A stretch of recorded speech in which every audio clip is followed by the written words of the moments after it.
I wish I knew how to quit you. Then why don't you?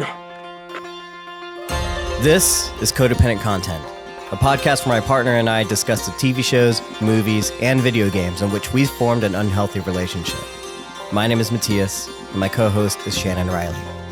Join us each week as we try to make sense of the media we continually give our hearts against our better judgment, and commiserate with us as we struggle and fail to let go of the characters, stories, and worlds that we are entangled with. Because just when we think we're done with content, it draws us back in.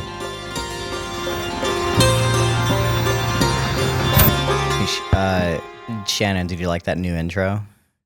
Is that the intro? No, the intro. Yeah? The new Codependent Content intro. That's what I'm laughing at. Yes, I didn't realize that was the new intro. Yeah, it just happened. Oh, yes. Okay. Oh my God, Shannon. I do so much. It's everything I thought it was going to be in my head and more. Great. Does it all make sense now? It all fell together. I don't know if it was confusing before, but if you were listening to the podcast before and you didn't understand the clip I would always use at the beginning of the intro. Yep. Go watch the video version and then you might see. We've got a visual aid for you. Just to show you exactly what's going on there. For those visual and auditory Who's learners. Who in what. Also, if anyone younger than 18 can tell me where that movie comes from. What movie where that clip comes from. Shannon, that movie came out the year I graduated high school. Oh my God. That's how old I am. Wow. What year was that? 2005. I was in 5th grade. Okay, we are Codependent Content.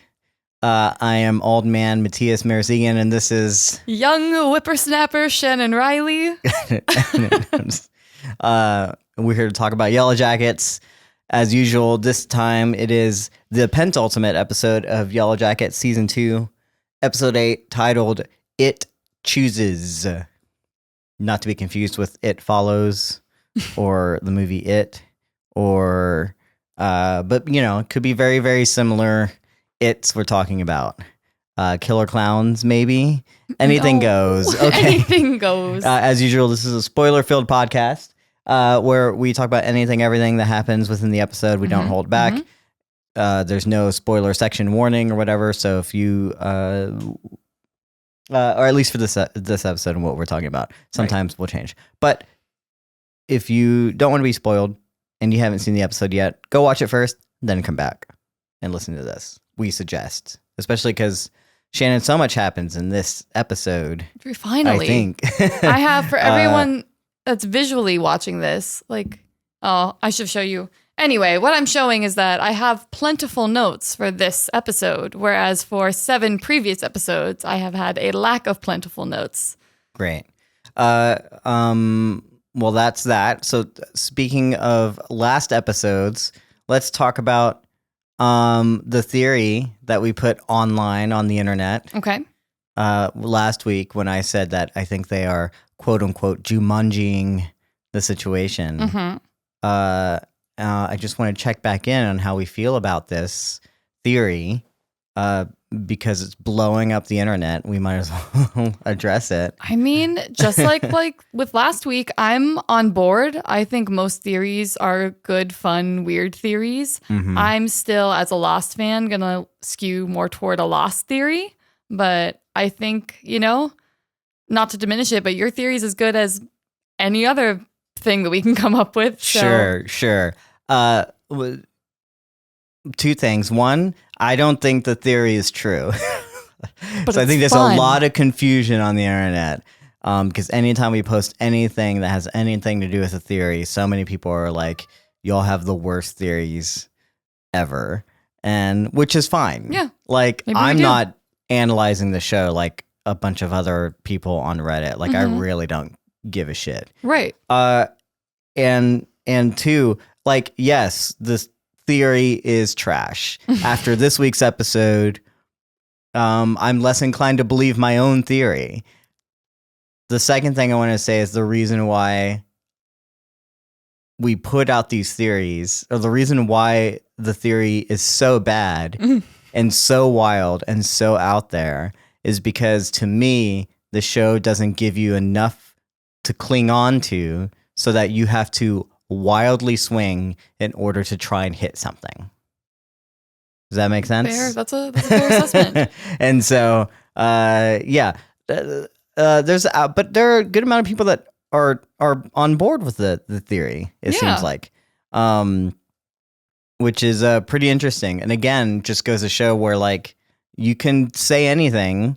I'm not saying I did. I think there could be a possibility that there's always a chance that something like this could be partially true, if not all the way or whatever. Like, but the thing is like, until we don't know anything until we know. Right. That's the problem that I kind of have with the show, is that you can't even really theorize because it doesn't really give you anything to kind of like, and I don't know. Just all that's just that's okay. Anything else to say on theory corners or how we approach theories? Or I have the way we approach theories is just opposite. You like to be really grounded in facts that are given to you in a show, and I'm like, I will take a stab at anything. I will follow a wild theory for one episode only to immediately be proven wrong. I actually have another theory at the end of this episode that I'm excited to float to you. Great. Later. Sure. We'll see how that lands. I'm looking at last week's poll. Okay. Just again, based on this episode or the last episode, who do you think the Antler Queen is? Yeah. And overwhelmingly, people are voting for everyone. Is the Antler Queen. Everyone's the Antler Queen. And I believe in other people's heads that would also mean the Antler Queen is just not a real person. It's a figment of their imagination, which makes sense. Something that we had always considered, not really being one of the people or the girls. Don't think we have any real concrete evidence, but just to show. Week after week, it's always been Lottie. And then this week, or after last week's episode, and probably more so with this week's episode, people have moved away from the Lottie camp. Yeah. Especially considering she's incapacitated this episode. Yeah? Yeah, she is out of commission. We had, if you're curious about where that poll is, that is on Spotify, where we post a poll every week just to get a little bit of engagement, but also YouTube is the best place to go and comment and do those things. We've got plenty of comments on YouTube. There's just so much conversation happening. There's so much good stuff. I love how everyone's like, they're analyzing things and writing things down and giving us things that we missed. One of those things being... we were talking about the symbolism in like Misty's dream, right? And like the syringe was there, and then the wings, and then there was an axe, and there was a black box, and we were like, where was that axe coming from? And then a lot of people kindly pointed out to us that the axe probably most likely is the axe that Misty used to cut off Ben's leg, which I don't remember.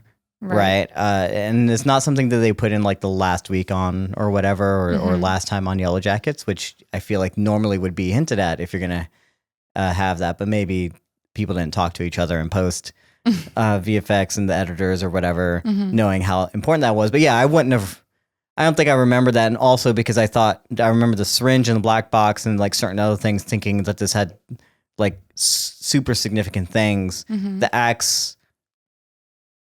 while a big moment for Misty and having to cut off the leg, doesn't quite fit the themes. Well, now that you say that, we will get into this in the episode, but her axe is her choice weapon. Yes, so we did see the axe, and I said be on the lookout for the axe. So now, even if that was the axe she used to cut off Coach Ben's leg, it is now also her like war weapon, essentially. So I think you're right. We're going to see something... No offense, Coach Ben. More important than chopping Ben's leg off with Misty and that axe. Yeah. So that's, again, something to kind of be on the lookout for, but also something I didn't remember that what was used or may have been used or whatever. So Yeah. just interesting. Always curious about what we're missing. So please feel free to go comment, go chat, let us know what y'all think is going on that we might miss. And we will definitely try and shout it out or talk about it whenever we can on the podcast. So yeah, I think that's all like the little bit of housekeeping that we have that we can think of. I know we have a lot to talk about the episode, so we won't go into like the side quests of what we have else we've been watching too much of. This is again our second to last episode. We have not completely decided what we're going to watch next. Well, we know what we're going to watch next, but we don't know what the schedule is going to be. So next week, tune in. We're definitely going to have updates on like when and what we're going to watch and how that's going to line up schedule wise. But if you have any other suggestions, things that we might need to keep an eye out, especially with TV shows, because TV shows, the schedules get changed and like released like last second. So it's hard to know sometimes what's being released. Yeah. So yeah. Just a reminder just to help us out with that if you got any suggestions or whatever. Yeah. So yeah, why don't let's just go and jump into the episode. Okay. Shannon, I think because it opens the episode, I feel like we should talk about Mari. Okay. Right? Well, first off, last week we mentioned like Lottie's going to be in bad shape, incapacitated for a while. Yeah. And she really is in bad shape. Shauna did a number on her, and I do like the realism. From the very get-go, I love the opening because the reality of the danger that they're in and the reality of how bad like she is messed up was kind of like at the forefront. You know, they have to like help her take a piss. Yeah. You know, and you know, that's quite a interesting image, and already when we're dealing with like how to survive in a wilderness, much less in a state such as this, you know? And I kind of like that. I love it when we just like focus on like, how are they getting through these things? How are they surviving? You know, that kind of stuff. Yeah. So I do like that they did that. They didn't just like gloss over it. They didn't just, Right. you know, Lottie's just out cold for like, I guess a few weeks or whatever, you know? Right. Well, something I did notice is that she catches that premonition of the hunt and Javi falling through the ice as one of her like glitch outs in the beginning. Was that one of the things that she sees? Okay. Which is interesting. Like it's so fast. We paused and went back a couple times for some things in this episode, but yeah, I caught that. You see all of them like sprinting through the snow, and then you don't see whose feet, but you see feet falling through the ice, and I was like, didn't catch that the first time. Yeah. So so it's Misty and Mari who are helping out Lottie. Mari is less than enthused. Let's just say. But then she has a moment where, you know, Misty just kind of goes off on her, says just take the bucket outside or whatever if you can't deal with it, you know. Calls her a brat. And Mari has a moment on the ladder where she drops it and just kind of like loses it. And like that actress, this is one of those things where like I am, of all the arcs that we've been seeing going on, I think even you've like mentioned it, like from the very beginning, one of the more interesting things was always like Mari. And it felt like they were so intentional with her from the very beginning. And that actress did such a good job because like in that moment, you realize what her deal has been the entire time and that it was all just this huge mask that she had on so that she wouldn't basically lose her mind. Crumble. you know? Absolutely.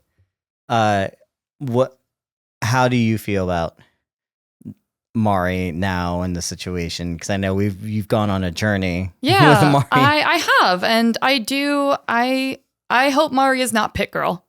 I really do. I think she has a lot of redeeming qualities, and even if she's a little bit of a brat, like, I don't know, they did a really great job of ingratiating her character to me specifically.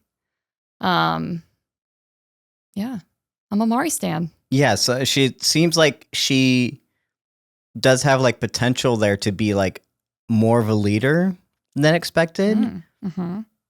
And I think just the ability to like focus on her here a little bit and to show us that vulnerability, I feel like it again makes sense. These are teenagers. Mm-hmm. They're out in this wilderness. None of them want to be here. None of them want to be in this situation. And Mari, we don't know how close she was to everyone else. We don't know what her dynamic was before them, but now she's stuck out here with these people, and she's just constantly like trying to maintain her own sanity, and then she's like losing it. And it all just, I can see that struggle now, and I can see now what she was going for, to the point where like I see how much she's holding it together and how much she's actually kind of been trying when no one else is like trying. And now I don't want to lose her. Yeah. I'm with you. Because there's this like silent struggle that she's been doing. Everyone else is almost playing a victim. Yeah. By comparison. I'm not saying that they are, but by comparison, like she's just been, I mean, there's other people who we haven't really heard from, but in terms of ones we focus on. Yeah, absolutely. I feel like with Mari, I was going to talk about this near the end of the episode, but now I'm like, why not just say it? She's the person that heard the dripping. Sure. Which is great. And now Taissa hears the dripping, and she has that little hallucination of the blood dripping out of the walls, and they're dead, they're dead, they're dead. And we can talk about what that means to her.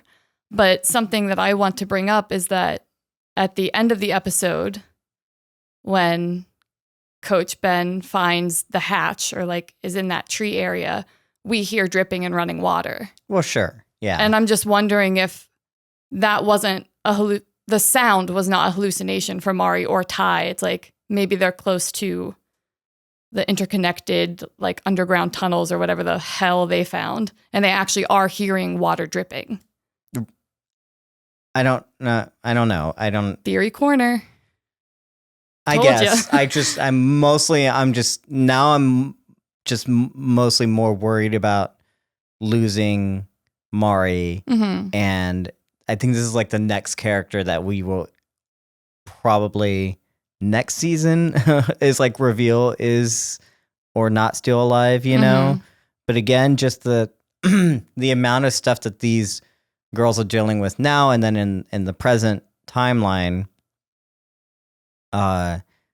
just feels so selfish when you have like people that they don't seem to care about at all, you know, that they have literally. Now I'm like looking at this present day when you show us like the struggle and what they're really actually going through. And again, the past timeline is always the most interesting thing. When you show us the struggle and what's happening, and just the feat of surviving. I could care less about the supernatural, about the like cannibalism, just trying to like have to be out there and just this day-to-day kind of struggle.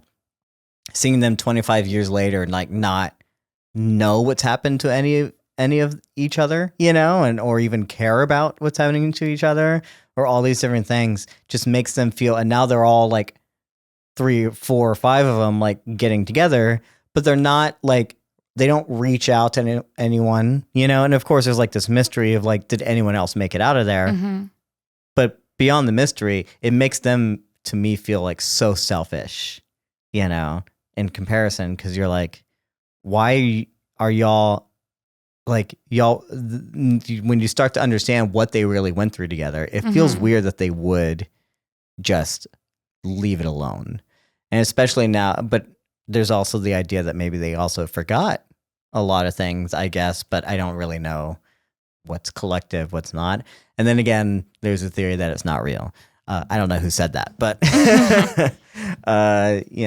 it could maybe there's reasons for that we just don't know yet. Yeah. But yeah, I just love that moment, and so I just wanted to call it out. Yeah. So what do you want to move on to? Let's finish up with Lottie because she doesn't do a whole lot. She just says, if I die, don't waste my body. And she gives them permission to munch on her if she doesn't make it.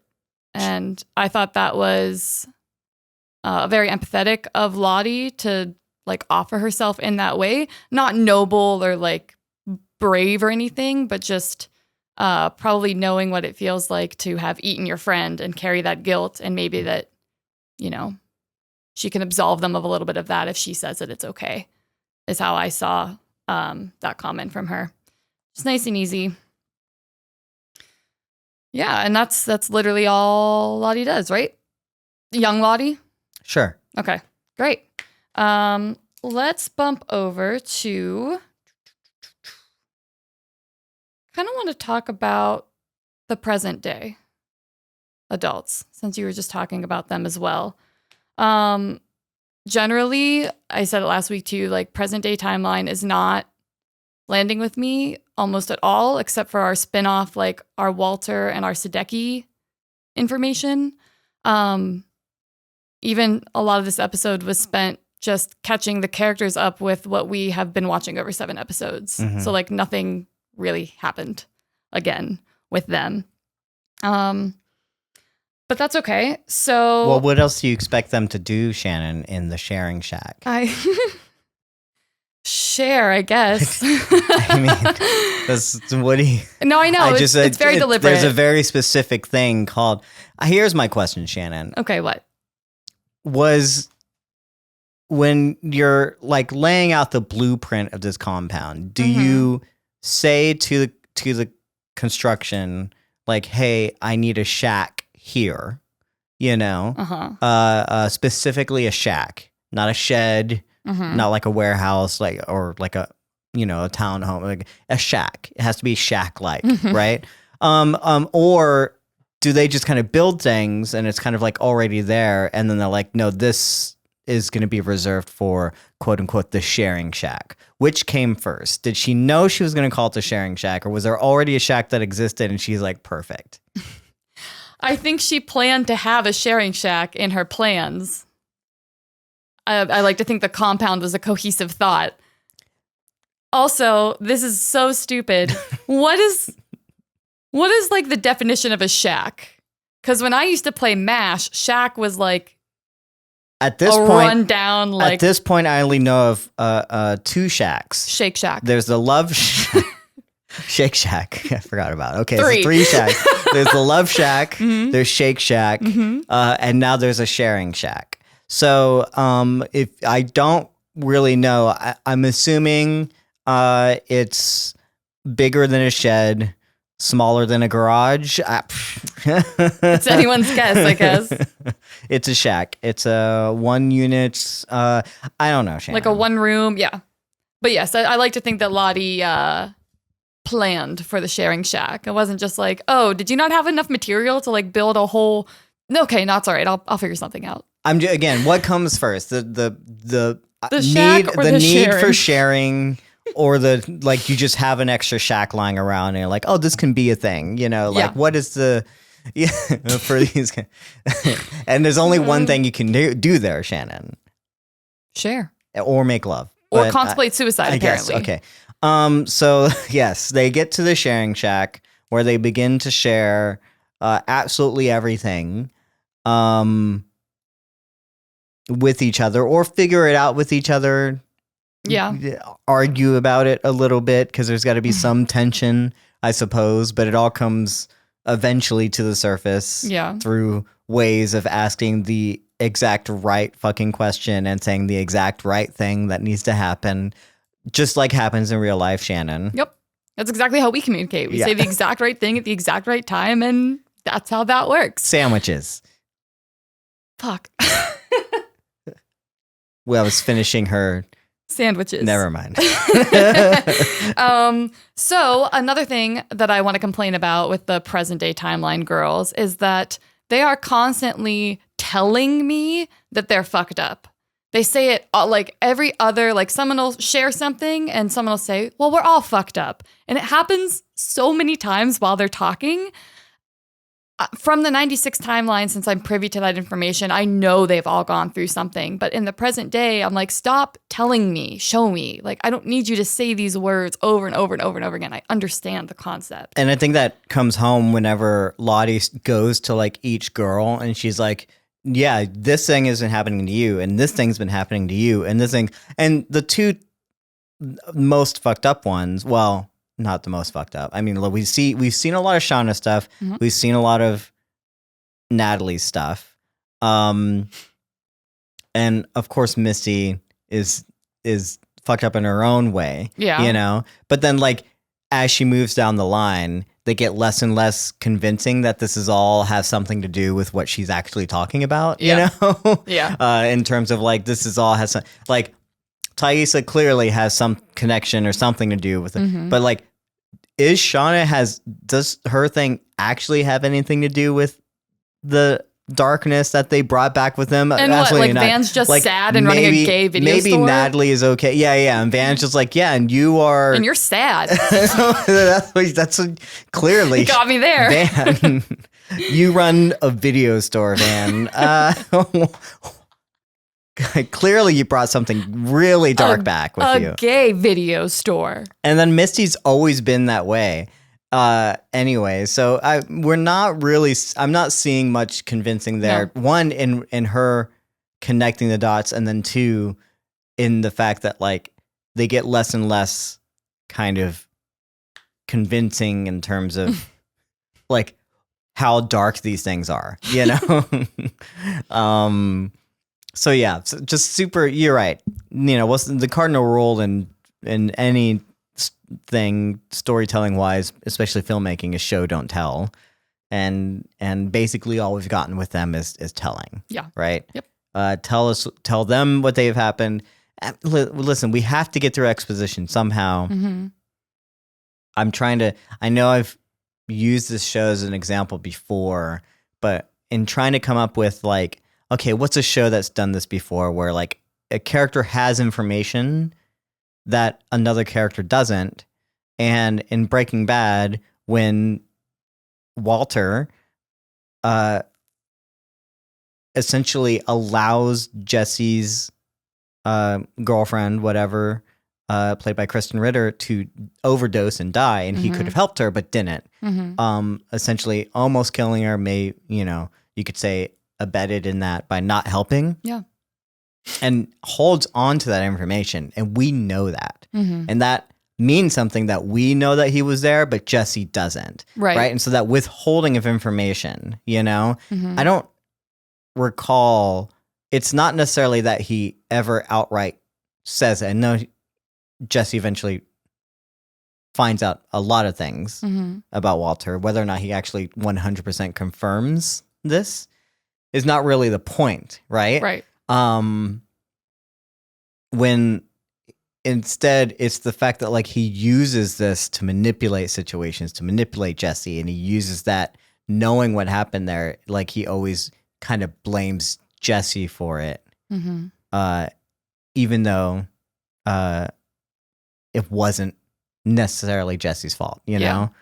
And how that it's basically it's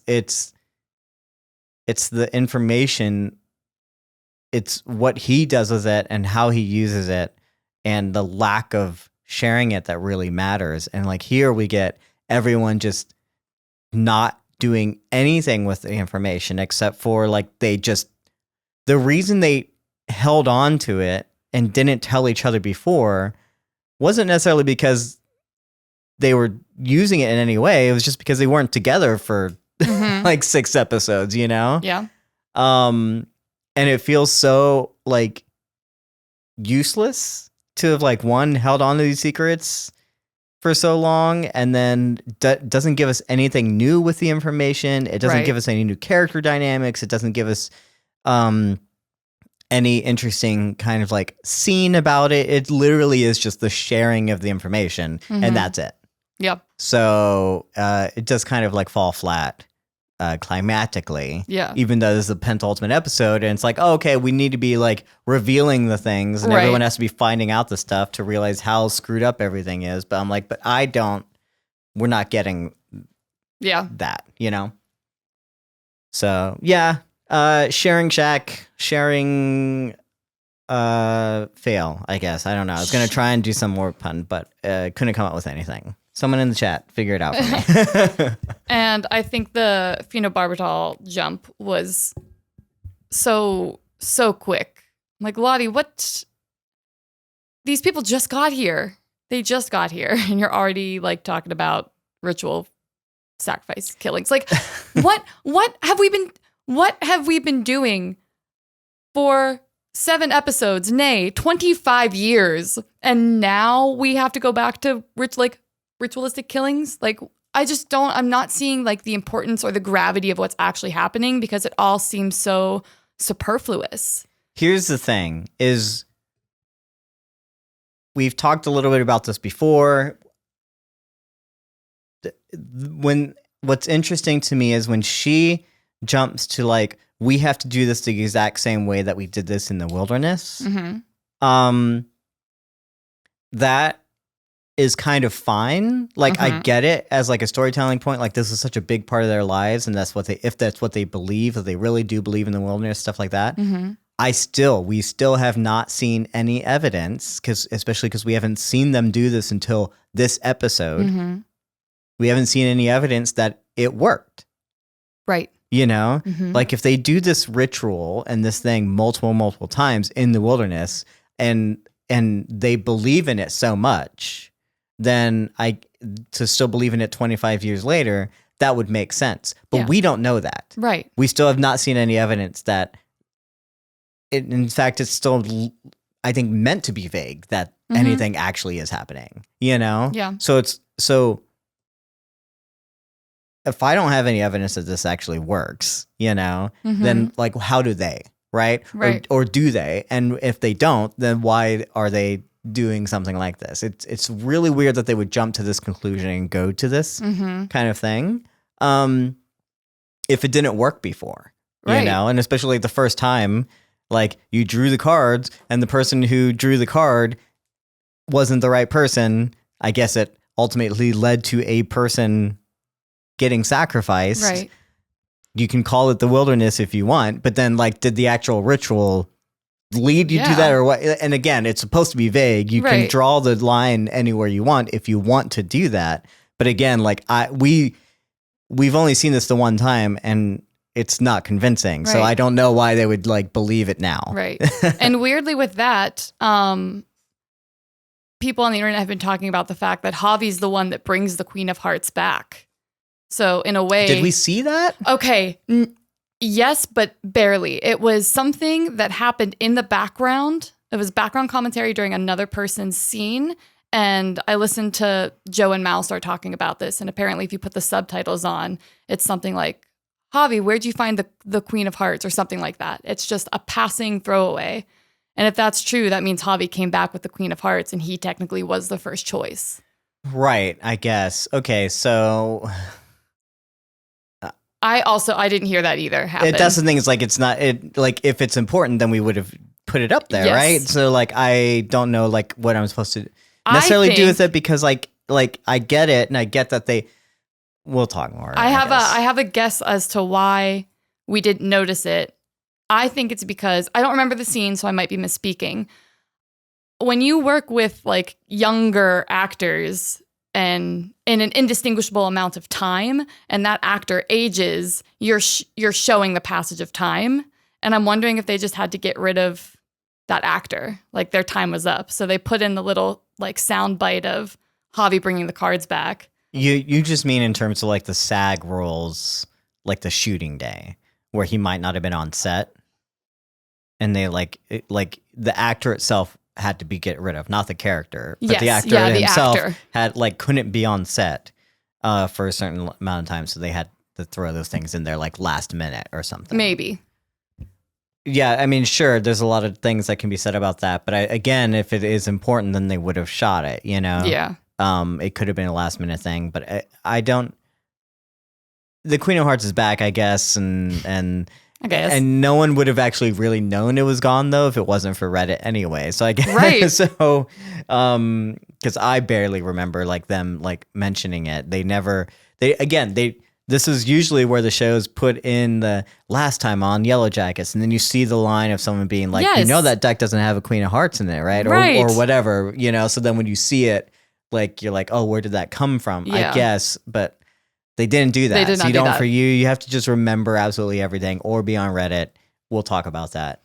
And my last present day girls comment is the fact that we cut straight from the a chase scene near the end of the episode to Shauna saying, "None of that was real, Lottie." And I like to pretend like I care about editing because you do so much editing, and that to me felt like a choice to show a little bit of craziness happening, and then immediately we're right into Shauna saying none of that was real. Do you have any opinions on that? Yeah, again, that is a very interesting, because if you don't remember what Lottie was talking about before they left that scene, then you'd be like, what? Like that is the thing that you would jump to, you know, is her thinking, like saying that certain things that happen out there are not real. But again, we've seen this time and time again where in this show, it's clearly like some characters and some scenes are drawn out the entire episode as opposed to being maintained in the one scene that it should probably happen. And they just like intercut. They find a place where they can intercut other things to keep moving things forward.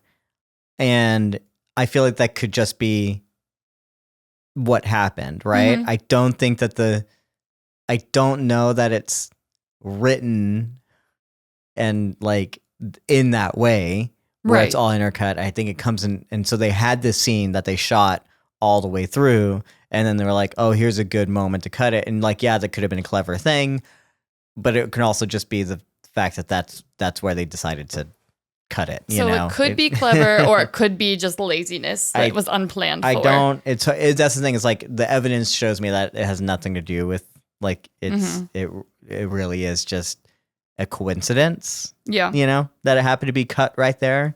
And that's where they split the scene. Just because that's what it seems like with everything else that we've seen in the past few episodes. So I don't know. I keep holding out hope. All right. Well, that's my... Well, we can't have a theory that what happened in the past is not real, and then what's happening in the future is not real, Shannon. Well, because then I nothing have is more real. theories about that too, which we'll put it in theory corner because I'm gonna go off the rails with my theories here. Okay.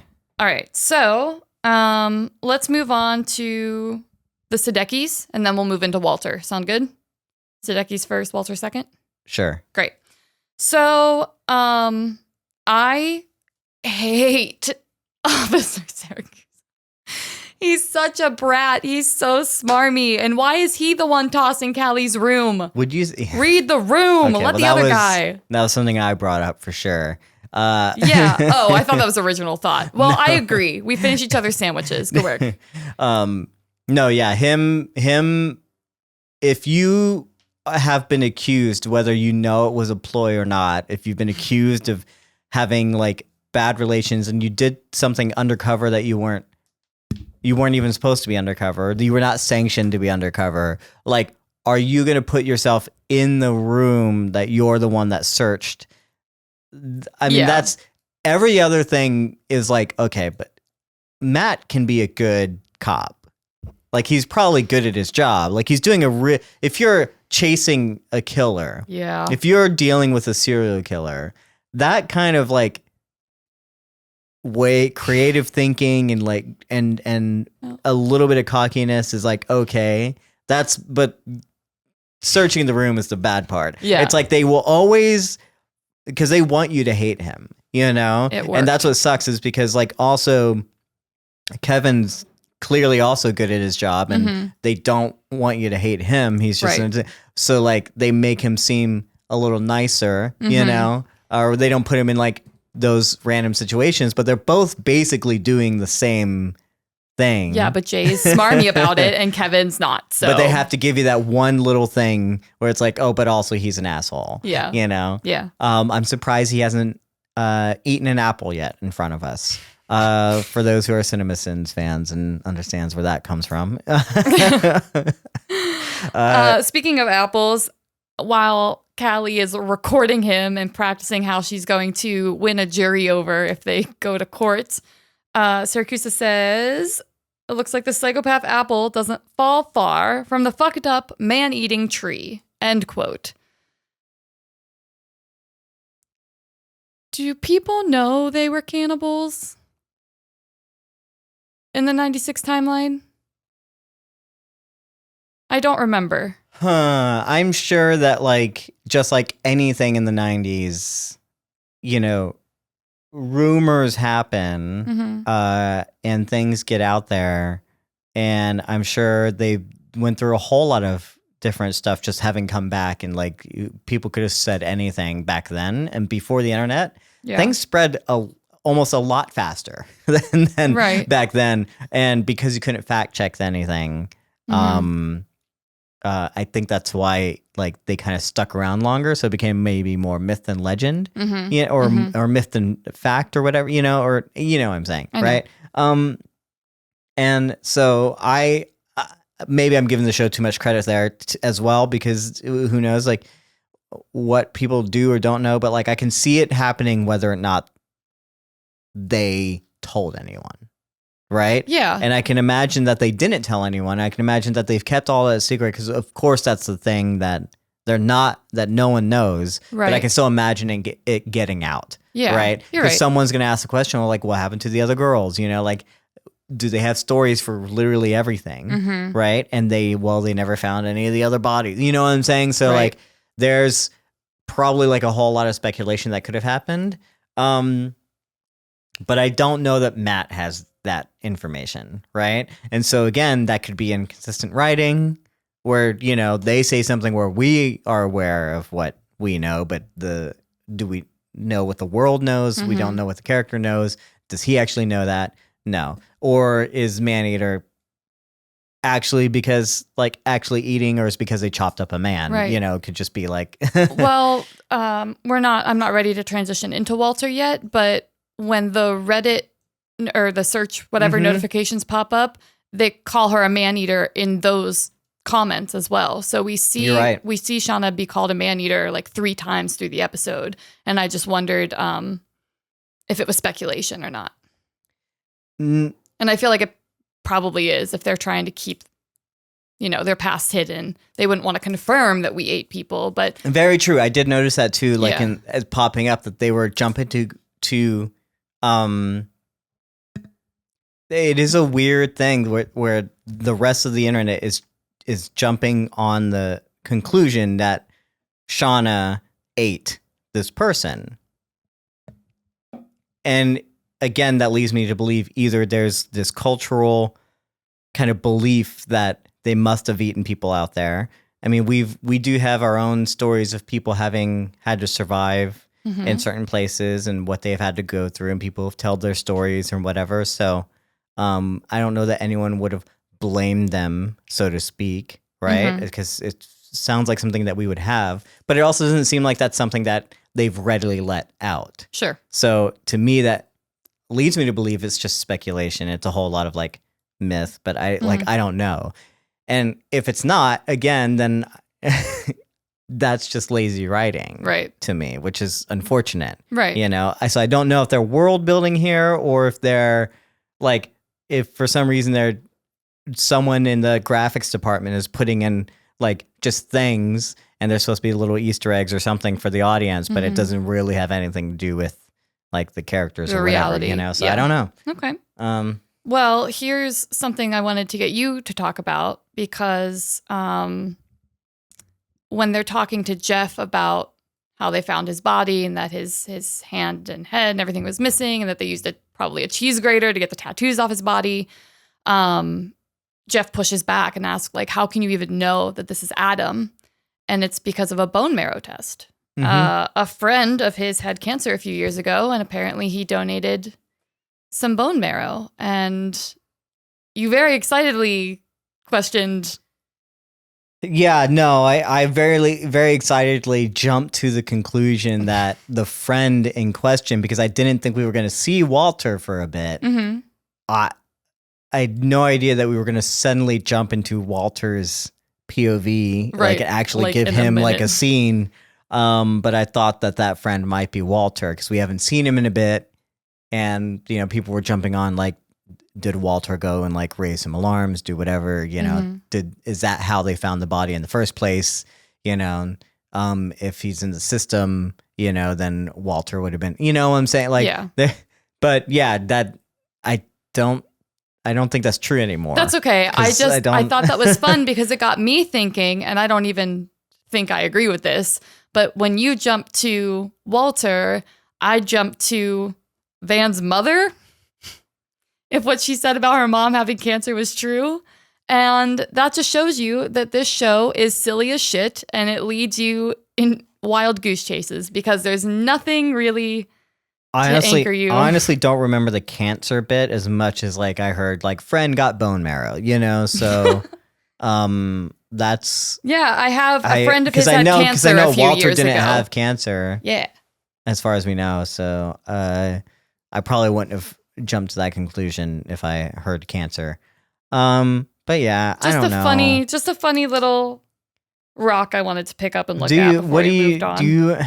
That's the thing. It's like I'm wondering like how did they find the body, right? Because now I'm trying to everything that they do in this show. I'm like, so Misty, Nat, are y'all actually good at what y'all do, or are y'all not? Like y'all painting a picture of them being really good at like cutting up a body, but not very good at hiding it. You know, it's like, so again, I'm like, did someone help find it in some way, or is it just coincidence for the writing so they can do more plot? And then does it undermine what we know about our characters? And I'm trying to figure out like, what do we actually know about them? Because everything we think we know, like, they don't actually get away with anything. And Right.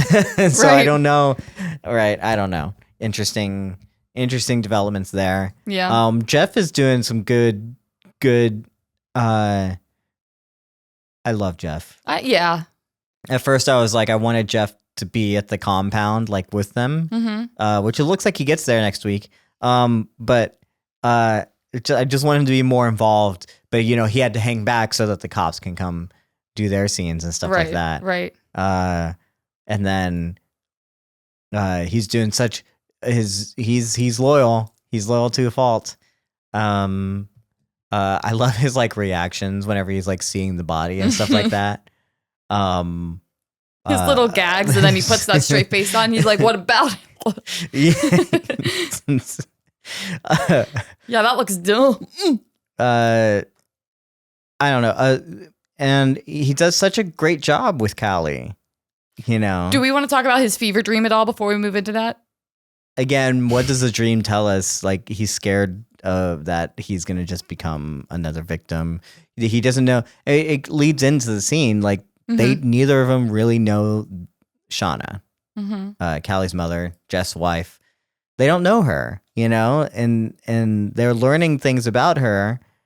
And when you have to like, kind of, it's one thing to be like, oh, I killed someone, and kind of, you know, jump on their side because they're family. It's another thing when you see just the body and like what they did to it, and to have to like bring yourself to do certain things, like remove the tattoos, which does sound like terrible thing to have to do to a human body, you know, right? As a person. But the fact that like Shauna and her friends are able to just like do that and know how to do that, is it's just another thing to wrap your head around. Yeah, you know. Well, I like when we meet Callie on the couch, the first thing she asks her dad is if she's like her mom.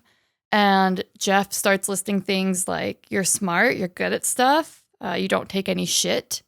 And I liked that Jeff And you lie compulsively. I like that Jeff is in his own state. He's clearly dealing with reckoning with like the force that is Shauna and all that she's capable of.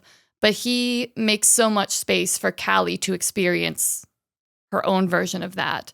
And I liked that the first thing he says when his daughter asks, am I like mom, is to list the positive things about her. Mm-hmm. They're obviously going through something really turbulent, and it would be easy. I don't know. I thought that was such a kindness. And it's either Jeff being a grade A dad, which is probably true, but I also hope it speaks to my theory that Jeff is so loyal to Shauna and really does believe, like, good, bad, dark or not, like, we are a unit that we function together. And I really like just that little exchange between them. Mm-hmm. Very sweet. Yeah, I'm looking forward to seeing where the family goes. Mm-hmm. Much more than, I have been looking forward to see where our found family of our girls, Yeah, it really is wild to me that the characters I care the least about are the present day versions of the kids like we love. Yeah, did you find yourself like when everyone's kind of getting mad at Shauna for Jeff, did you kind of find yourself being like, hey, don't talk about Jeff? Yeah, you don't even know him. Yeah. Like Jeff, he was going through some things, Yeah, absolutely. And again, we can all accept each other's darkness, but you can't accept Jeff's darkness. My God, grow up. But like y'all killed someone. Like he tried to blackmail you. Like give me a break. Spooky blackmail. Well, blackmailing someone is much, much worse than just being sad, like Van. So I feel like they should they should extend some more understanding. But what is Van's darkness, huh? One last thing that Jeff says to Callie, again, which I liked, grade A dad work here, is he just tells her, this is not what I was gonna say. He just tells her that Shauna lost a baby. Mm-hmm. And part of me doesn't believe that was Jeff's place to share that information. But part of me really loves because it is also Jeff's information. So he's sharing a piece of himself with his daughter too, and trying to empathize with Shauna as well. So the way that he delivers that information, I think, is very practical and also very empathetic to both the receiving party and like the information he was sharing. And watching Callie's reaction to it was really cool too. Mm-hmm. She was very immediately affected by this idea of what her teen mother, like her age in the wilderness, and that's what she went through. I felt that empathy just turn on in Callie. Mm-hmm. And it's nice, again, to see Callie more on the same page as her family and less just like the bratty teenager that's stomping around and slamming doors. Yeah. Callie has quite the empathy for a parent that, one usually doesn't get until they're like late 20s, of realizing, oh, our parent was just this age, and like, so she's like, I think she can recognize that, she's the same age as what her mom was when she was out there. Mm-hmm. But we it's usually harder for us to like put ourselves in that situation when we are that age. Right. So, a little older than she's written a little older than I feel like she actually is. Yeah. But it is great that she can do that, because that is an important distinction to always be made, is that, we're seeing Callie is close to, if not the same age that Shauna was when she was out there. Mm-hmm. And so that little bit of information of understanding, like, hey, like whatever you're going through, Callie, right now at this stage is not a lot compared to what your mother went through, at that age. Right. Yeah. And so that information, whether it was his to share or not, also is the only information he probably knows about what happened out there. Do you think he didn't read the journals? I mean, I feel like if he did, then there's probably like a lot more darker stuff and like of the things to say, like, hey, this is probably like the easier thing for someone to empathize with. Yep. Like, it's not just you she lost her best friend. She lost, we all lost something. He lost it, right? And didn't even know about it. And so so I think it's just another way of getting Callie to like just be more mindful of her parents in general. Yeah. But yeah, interesting, good stuff. We aren't all hateful on this episode. We liked a lot of things. And before we move on to the past stuff, which is the more important stuff that I think where we start getting into the things that we really liked, you want to talk about Walter before? Yeah, a quick pit stop at Walter. Which again, like these are the things that like really killed my theory. Like again, right. week after is only because like you can say things aren't happening or aren't real when the only time we see certain characters or see certain things happening are when our other characters are involved or around, right. Our main characters. And this is the first time we've really we've cut to Jeff a couple of times, but I think this is the first time we've ever cut to any like kind of side-ish character. I guess we've cut to the cops like once, you know, now that I think about it, so once you like start thinking about any theory, like it can go down to. Well, I'll be honest with you. For a while, the only cuts away from our like main characters, quote unquote, had been within Shauna's family and Shauna's storyline. This is the first time that we're jumping to someone outside of at least Shauna's point of view, if you consider it that way. Yeah. But yeah, I'm with you. So Walter kind of changes things. And everything we thought about Walter now, great. I mean, Walter is, I think we are assuming, is on Misty's side. Well, we know now by the end of the episode. So, go ahead. Quick of notes. Walter's doing 2 puzzles at once because he's a psycho angel baby. 2 puzzles at once. And I feel like that's what true puzzle maniacs do to make it harder. A cat in an astronaut suit and a pirate ship. And I think something about a pirate ship. Yeah. And my headcanon now is that all the folders on his computer are like the saved pictures of all the puzzles he's completed in his life. Well, there's definitely folders about puzzles there on the desktop. We can't read all the folders. Right. His desktop needs a little cleaning. Just a little bit of sprucing. We can see he loves cats, I guess, just as much as Misty loves birds or other animals. And what an interesting thing to consider. But before we do that, let's talk about the fact that the man is drinking milk from a stout glass. Milk, my friends, milk from a jar. I don't know, just didn't like it. It could be a White Russian. I don't trust, technically correct. I didn't think about that. I don't trust people that can just drink milk like raw, though. Anyway, that's neither here nor there. Moving to the background on his computer, aside from all the messy folders, we see it's a cat. And as you just said, Misty's obsessed with birds. And this goes back to the throwaway, like, I'm just a Moriarty looking for my Sherlock comment. We keep putting Misty and Walter in comparisons where it is that like cat and mouse, well, cat and bird, Sherlock Moriarty, like dark and light, hunter versus hunted. And there are 2 songs playing in Walter's 2 scenes. First, we have a song from Sweeney Todd, Not While I'm Around. Not to mansplain Sweeney Todd to you guys, but it's a show about death and murder and cannibalism and revenge.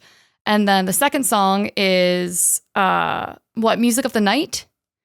I would never know, Shannon, so go ahead. It's Phantom of the Opera. It's Music of the Night. And the first song, Not While I'm Around, is sung by a little boy to our main female character. And he's saying that he's suspicious of the big bad guy and he'll always protect her.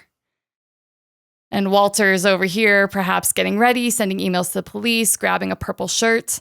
However, in the musical, that character dies at the hands of them.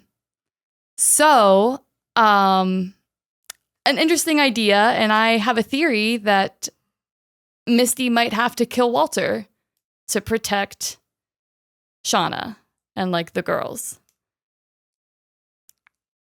Just literally based on that song alone, or maybe if it's not kill, maybe it's betray, manipulate, throw under the bus, something. But I just feel that. Well, we're under the assumption that I think Walter is up to something and is attempting to. I know we're supposed to, I believe, be deceived in thinking that he's going to talk to the police, but we see him pull out that purple shirt or something, which leads us to believe that like he's up to something. And we know that we see him in the next episode talking to Jeff, and he's a friend of. He introduced as a friend of Misty, and they're both at the compound, and either he is just getting Purple to either get into the compound, or he's trying to maybe frame someone from the compound. I keep saying compound. I'm sorry, the wellness retreat center or camp. I don't. What? So I don't. If there's a fate that he's destined for by being ultimately friends with Misty, that makes sense, right? I don't know that it's going to come about this way if their goal is the same, which is to like get the cops off of Shauna's tail, which right now he believes Misty's the one that killed Adam, because he accuses Misty of killing Adam. They know they found the body, and so it has nothing to do with Shauna. So he's trying to help Misty. I don't think that I think she would see that as pretty noble or whatever, and kind of ask him to marry her.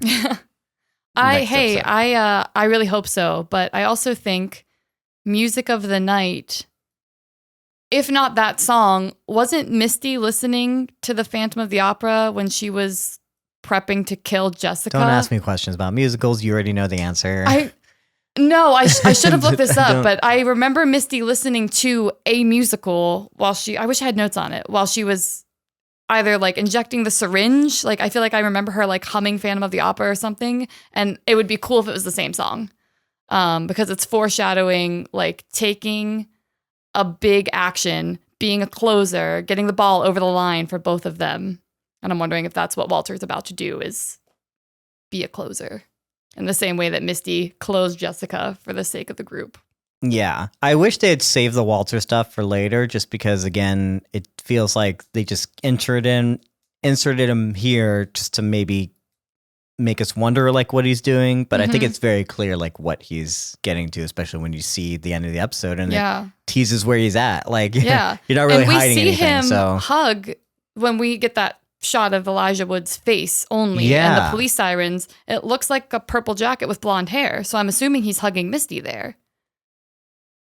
Yeah, but there's cops out. Like that's going to be an interesting moment, whatever the fuck that is. Hugging Misty. I wonder where that purple jacket comes into play. I don't know. Yeah, like we don't. I don't know what's going on. We only have one episode left, and again, these are where we're hinting at things, and it's like it's great, but I don't necessarily count it as like a good thing that we have absolutely no thoughts on like what could be happening in the next episode. Yeah, very, very true. All right, and that about wraps up the present day. Yeah, anything else? I mean, that's it. All right. Again, absolutely nothing happened. Except for with our side I can't think of anything else that we need to mention. Great. I'd like to, in terms of talking about what's going on in the past, just in that vein, is I think maybe talk about what we think each character's arc has been like leading up to, and how it ties into this episode if it's supposed to. Right? Because I think that's the interest. Because that's what I'm curious about is like, this is usually, as the penultimate episode is usually the thing where everything kind of ties back in, where we see the journey of everyone thus far and like where we've come and like why we're here and like while we're telling the story and stuff like that. And I'm having trouble connecting the dots a little bit. Mm-hmm. So I'm curious if we can talk about like what each person's arc is and what's going on there, you know? Sure. So Lottie, we already talked about. She doesn't have much here, though I will say that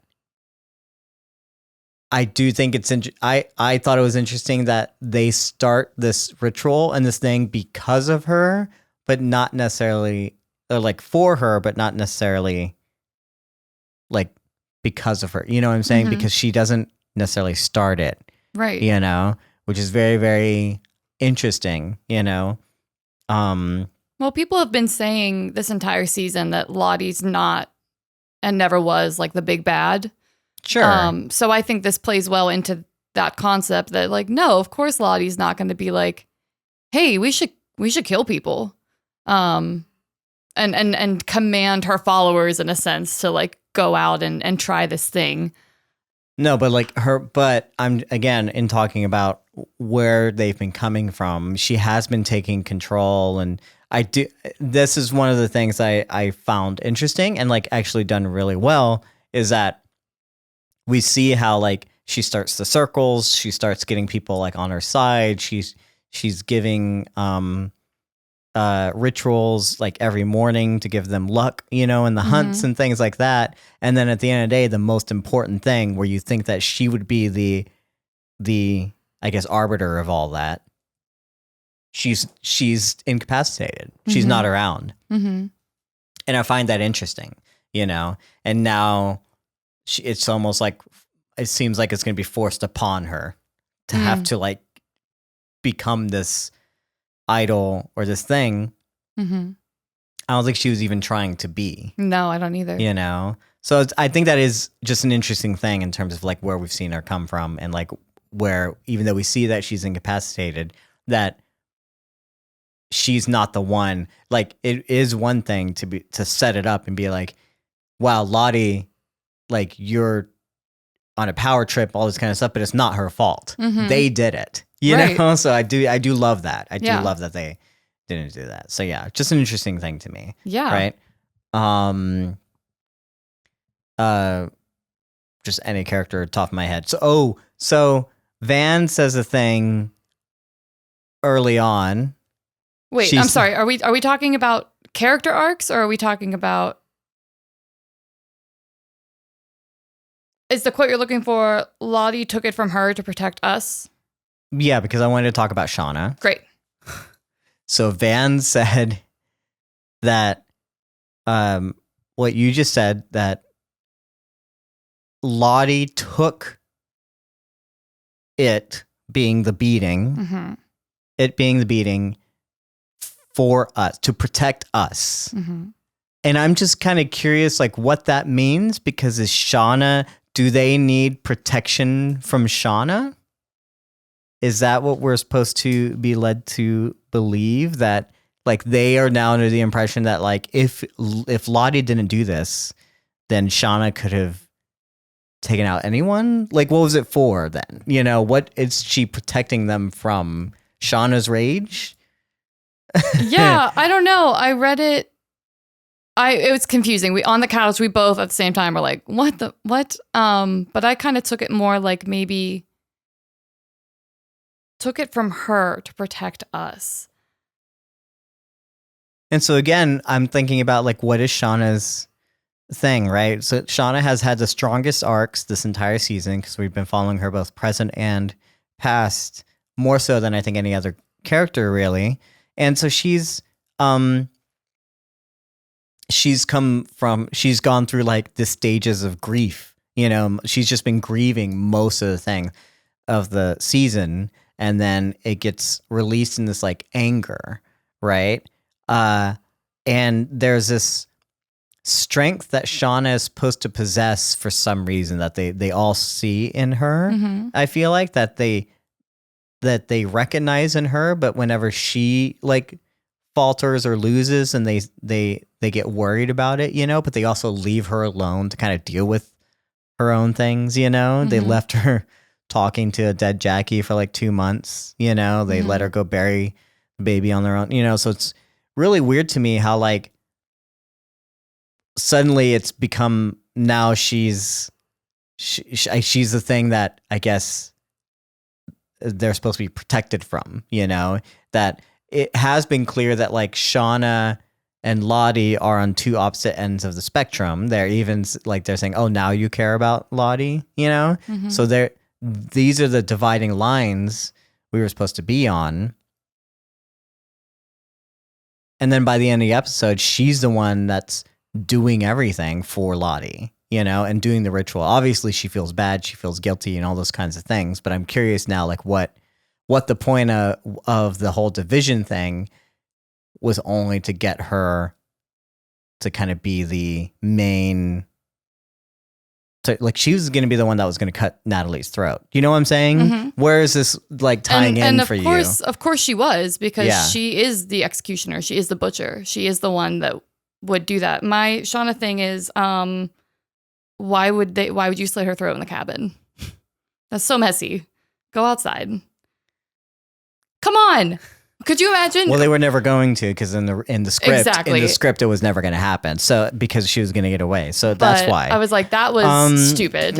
And also I would argue that Shauna is not the one to help Lottie. All she does is try to take a blanket to Lottie. Misty is the one that is right beside Lottie the entire time. From the beginning with the pee, she sleeps next to Lottie. She's the one that's stabbing her with the rag. Like, Misty is right up in all that nonsense. So I think Shauna just getting the blanket probably does more lie, maybe in a little bit of guilt. I guess I'm just trying to connect the dots of like where that we've been up until this point and trying to figure out where it connects to who she is now, you know? And right now I can only really connect it to like last week's episode. Like clearly she feels guilty about stuff, but like, really, like, does she care about Lottie? And like, what is the deal now? You know, what is she kind of going through? And then she is the one that takes on the job of having to kill, you know? And so I'm like, where is, I don't know. So it's just weird and interesting. And a far cry from where she started, unfortunately.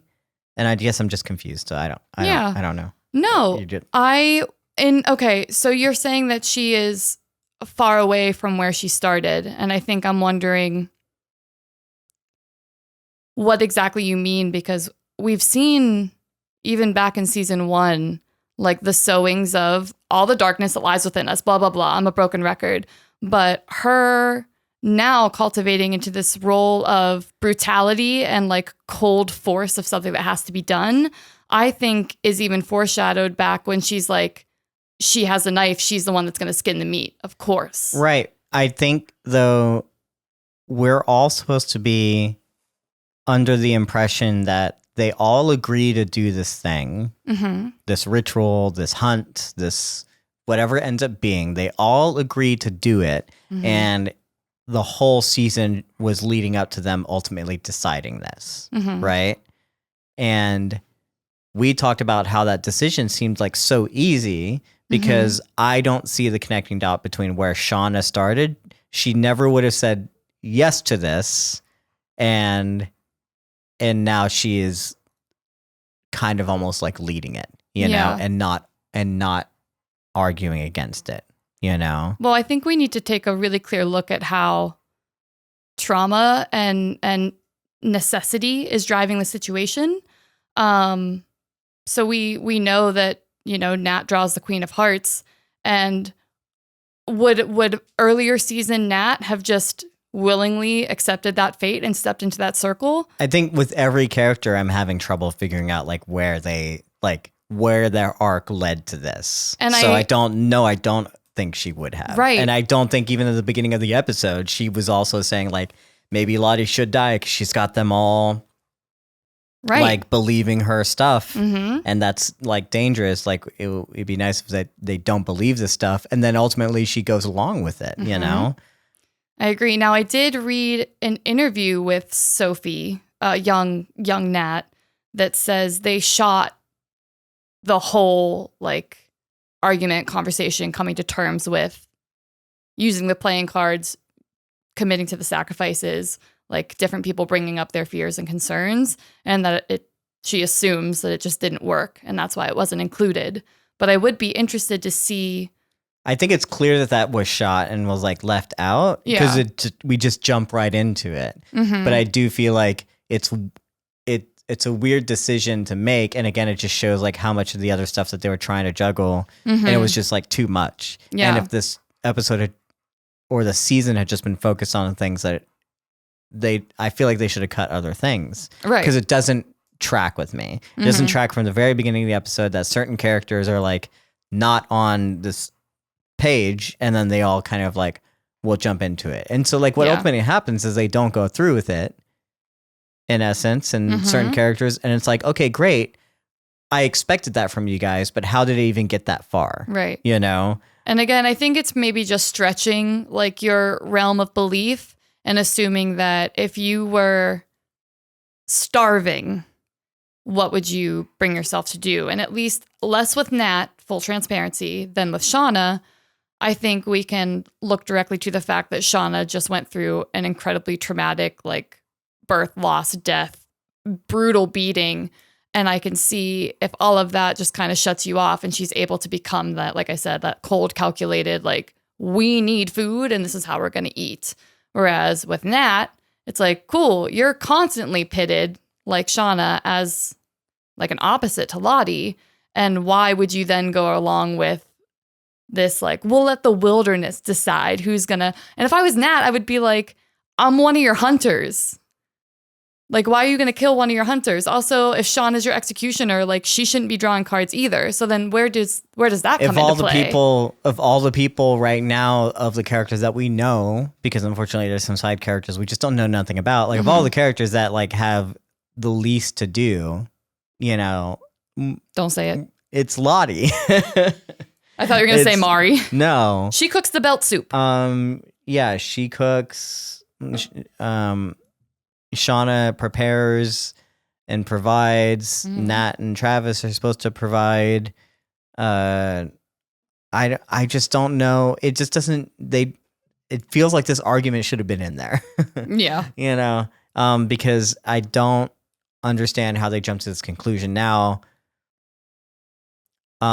What is clear is that they've all been losing it for quite a while, and I want to say since they ate Jackie, they've all been collectively losing it, you know? Yeah. And is it true that we haven't heard the dripping from Mari, and then we didn't find the mouse until after the Jackie episode, right? Right. So that's when they started losing it.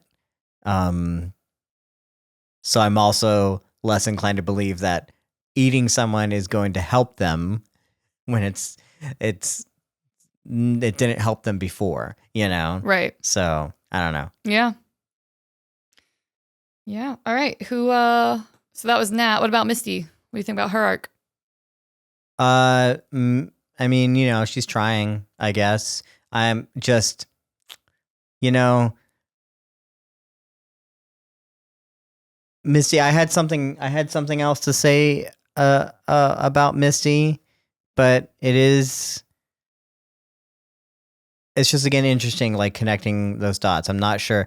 I guess I was thinking, I was like, I wonder why, one, we had her confront Crystal in the way that we had her do that so early on, and I guess, or like a few episodes ago, and then only for it to like not really pan out right now.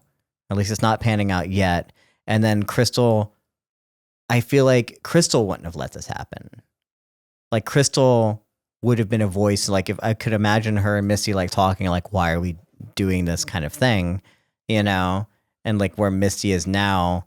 But also, like, I guess they were also admitting to each other that they kind of enjoyed it the first time. So I'm like kind of curious, because like that would have been an interesting voice to have, you know, if they're going to intentionally do things. And like, also, if Crystal had been like the one that drew the heart or something, you know, like what would Misty have done, or how would she have reacted? right? And I just feel like those dynamics, there's a lot of things that could have been interesting and been there, but they're not because we decided to do something differently, you know? So yeah, just curious and weird and interesting to me. I guess just in hindsight, I'm not sure what's kind of going on with her, so I don't know. Yeah. Something I'm really noticing, or something that I'm realizing I feel very strongly about, is that Misty might be, I don't know what the proper terminology is, but like a psychopath or a sociopath. I'm convinced that she doesn't feel feelings the same way that normal, in quotes, I don't mean that either, do. But we talked about a little bit last week where you were like, do you believe Misty when she is talking to Coach Ben and is using different tactics and then eventually gives that heartfelt, like, you know, I can't have another death on my hands. And I really think that Misty's number one priority is like feeling special or included or important in some way. Like, I think part of her checks in with Ben because she likes to feel the responsibility of helping someone and being that person that you can rely on, which is a little interesting to me. And I think we all kind of do play those games. Like, it does feel good to help people. I'm not saying it doesn't, but I just feel like Misty's focus is Misty and how Misty feels. And even when she's extending like empathy or concern for other people, it's through the lens of how it benefits her and makes her feel better. Does that land with you at all? Or do you think Misty's just a little quirky and I mean, sure. authentic? I mean, I've always thought she was a psychopath. And I just don't know Yeah. I don't know what we're ultimately wanting to do with that character. Mm-hmm. Because it feels it's interesting because I don't know how they're supposed to feel about it, how we're supposed to feel about it, and like where it's ultimately like leading to. Right. Not that I have to like know everything, but like just doesn't like it's not that she doesn't fit in, but she just doesn't like it just doesn't I'm just again curious like what that theme is the theme doesn't fit in, you know, like where does that theme fit in the overall thing, you know, of what we're trying to tackle, right? And again, they clearly don't, they know Misty, but they don't know Misty, you know, they never really know like how much she's manipulating things. Sometimes she is telling the truth and a lot of times she's not, you know? Yeah. So, I don't know. I'm also wondering, this is wild hair conspiracy, they kind of refer to Shauna as a psychopath too, and I'm wondering if there's anything to be said there if we keep referring to characters as like crazy in some capacity, if that has to lead to the overall weird theory of like what is actually going on. Is this all in their heads? Are they crazy? Have they all been committed and they're all sharing like a fever dream? Or is that just the word we use for when people don't quite make sense to us and what they do doesn't fit in with normal? Love that Misty in the adult timeline also just is like, oh, you mean Walter Taissa, my boyfriend? Like, she made that phone call yesterday, a couple hours ago, and I love that she just jumps on board and she's like, he's my boyfriend now. That's pretty cute. Because she's a psychopath. Because she's a psychopath, I guess, yeah. But I just, she's so cute sometimes, though. Like, she's so likable, but she's insane. Like, she's wild. All right. Did you have who other? So that was Shauna, Misty, Nat. We got Lottie. What about like? Do you want to talk about like Ty? Again, Ty and Van like kind of tie in together a little bit, but like. Their whole thing was like keeping her from being this thing, and then Lottie kind of helps bring it out, but also she's like against it. But then also, if she started joining the prayer circles, she's less and less becoming the other thing. But now that Lottie's gone, it's coming back out again, and she was on Shauna's side a lot. Like they're supposed to be like best friends, but I have no idea what's kind of going on there because again, we all end up back to Lottie's side anyway, so I don't know what the divisions were for. So I'm curious, like, I don't understand like how we led to this thing, but I am curious like which Taissa we're seeing right now. Mm-hmm. You know? Because when she wakes up and is like, it can't be Lottie or whatever, she's the one that ultimately says like something that they all decide to do this thing. Yep. And again, we missed this scene, so we don't know where she's at with stuff, but she's doesn't feel like herself, you know? Mm-hmm. Even like the last time she was like, when Shauna was birthing, she was like, maybe not now, you know, to Lottie and stuff. And so like which is why I'm like, is this actually Taissa or is this the other one? Because we see her like waking up quite like for a long time, you know? Yeah. And the way that she's acting ever since then feels like not Taissa. Yeah. I don't know. I can kind of see that. I just don't, but also it doesn't feel like the other one either, the other Taissa. So right. I don't know. So it's just an interesting thing. And that's the only thought I really have there. Okay. All right. I'm just checking all my girls. Ty, Misty, Nat, Lottie, Shauna. All right. Great. Well, why don't we talk about how this ends then? How this episode ends. Cool. Ben finds a cave. Javi tries to bring Natalie to safety. Natalie has chosen the Queen of Hearts, and they're all going to hunt her down. They all turn into Lord of the Flies almost immediately as soon as she runs. I like that she turns around and looks at Shauna, and she's like, "You're gonna have to look me in the fucking face if you're gonna slit my throat." I like that she kind of turned around and did that because it gave us that fun eye contact moment between the two actresses. And glad we got that little scene of Nat and Travis kind of reconvening after Nat gives Javi some gloves. So I guess that makes sense of why Travis now all of a sudden wants to jump in and come to her defense when she has a knife to her throat. Because they weren't talking prior to today's episode, I don't think. Correct? Okay. But we're talking about the ending, so go. Well, that is the ending. We're leading into the ending.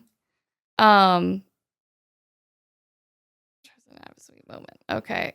So since Travis and Nat have that sweet moment and we could tell that they're connected, he comes in and tries to save her and then gets pinned up against the wall with a knife to his throat. And there's a little moment where he and Javi make eye contact and then Javi heads out. And I think that Travis is going to bear a little bit of guilt because I think Javi goes out to help Nat for Travis. So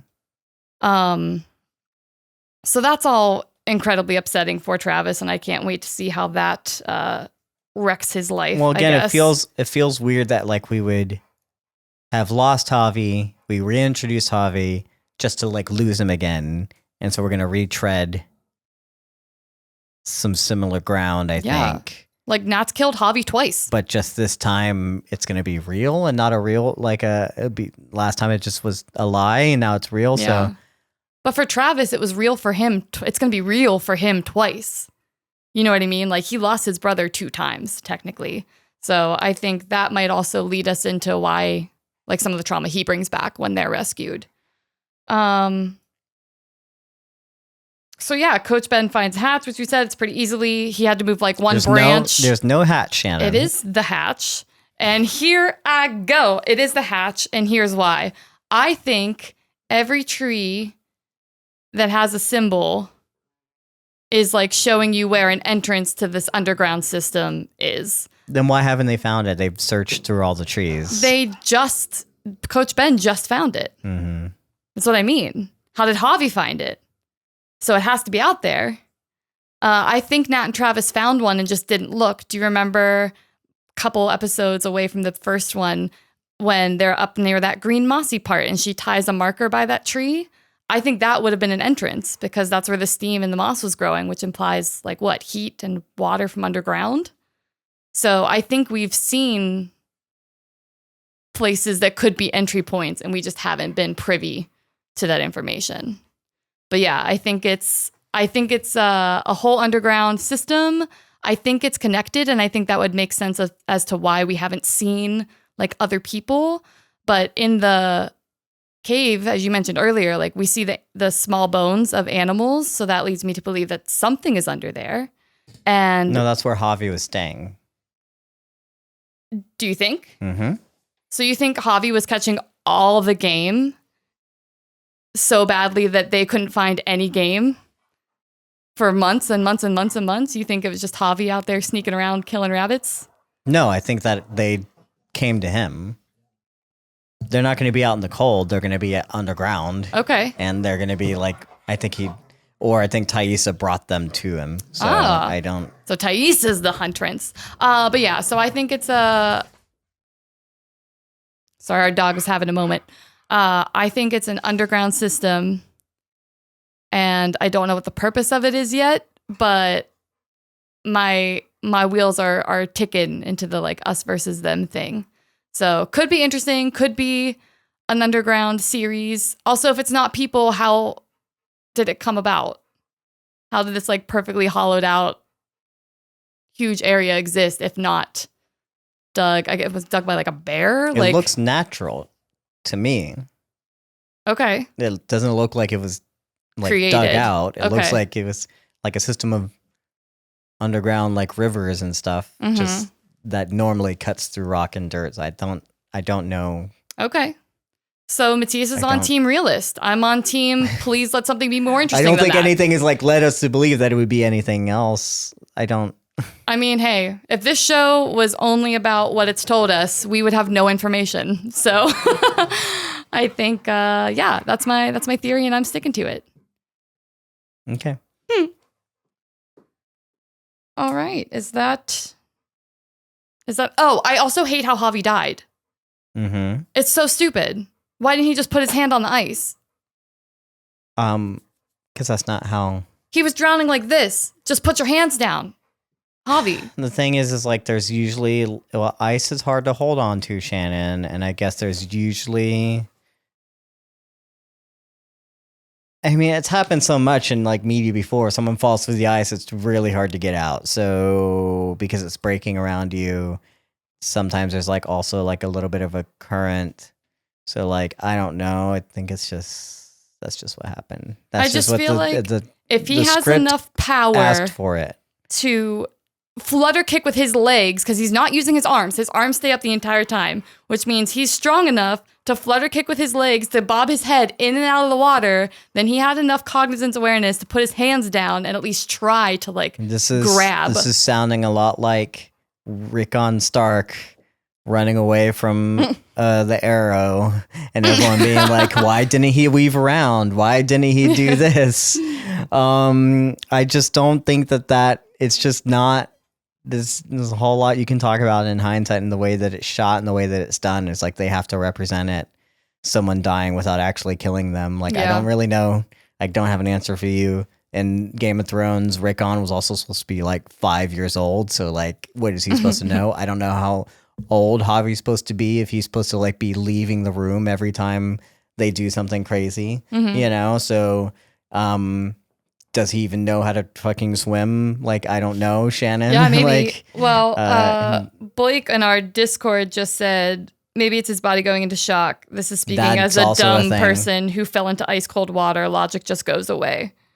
there's a lot of, we've seen it happen so many times. There's definitely reasons why like falling in through ice is super dangerous. Right. And that's why it happens in so many movies. You know, it's Because not, it's and super dangerous. not easy to get out of. Yeah. Do you think Nat's going to take those gloves back? I do. I would. Why does it matter? Because it's cold. It's cold. They don't have a lot of clothes. I still thought, I mean, I understand, but the fact that they didn't take anything off Jackie's body, even though they definitely could have used another jacket, I'm like, hopefully you learn from that situation. Like, let them dry out, take the jacket, take the gloves, save the pants. Okay, listen, I feel like I don't like the way Javi died because, again, it has nothing to do with like the actual logistics of the way he died. But if I were part of that group, and I believed in the wilderness, I don't think I would be convinced that that meant that he was meant to die, you know? I would feel like it feels inconsistent. It feels wildly coincidental, you know, like I would blame it on like Natalie because you're the one that drew the card. We all agreed. Like, I don't know. There's like a whole lot of different things that would lead me to be like, this doesn't make any sense. I feel like Travis is going to feel that way a lot. And the fact that no one else, they're just going to go about and do it. I don't know, you know, like it just doesn't, to me, it doesn't, I maybe that's the point. Is it supposed to feel so like inconsistent and weird and crazy? I don't know, but the fact that not like all of them are just seemingly just okay with it, you know? Well, whereas like you're only doing that because you need someone to die so that you can eat because you're hungry. But like, if it didn't matter, if the card thing and the ritual and all that kind of stuff didn't matter, then why didn't you just kill someone? Like, why did you even go through the entire ritual? So you still haven't proven to yourself that you even need to do this whole ritual or do anything if it's just going to be given to you based on the fact of like, based on happenstance and coincidence and randomness.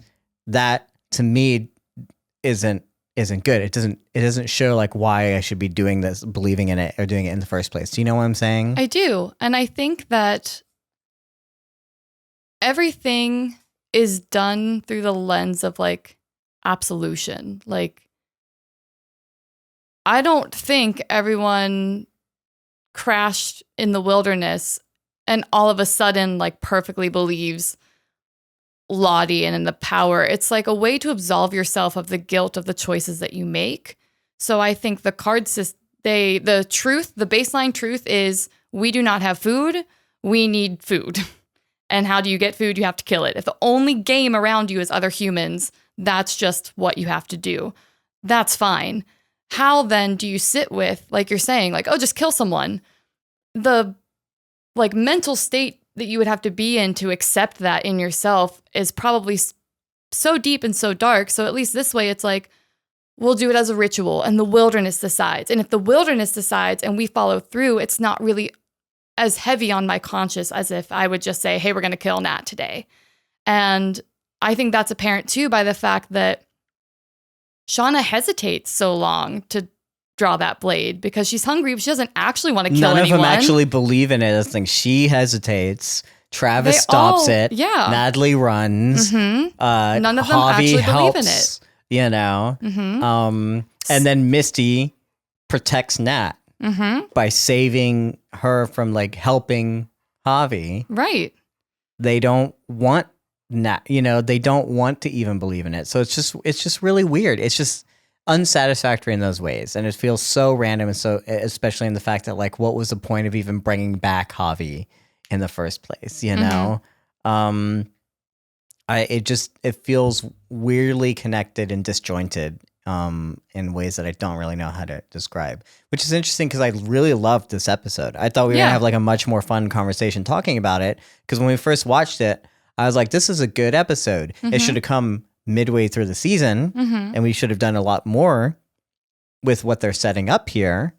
But at the very least, I've enjoyed it much more than the other episodes, and because of all this like timeline stuff. But this whole thing of having come about doesn't feel like it came about organically, right? And it feels like the show is being made like almost for and by Reddit. Like they are literally putting things out there, seeing what Reddit says, and then just doing it. Like the whole scene of them drawing the card, doing the thing.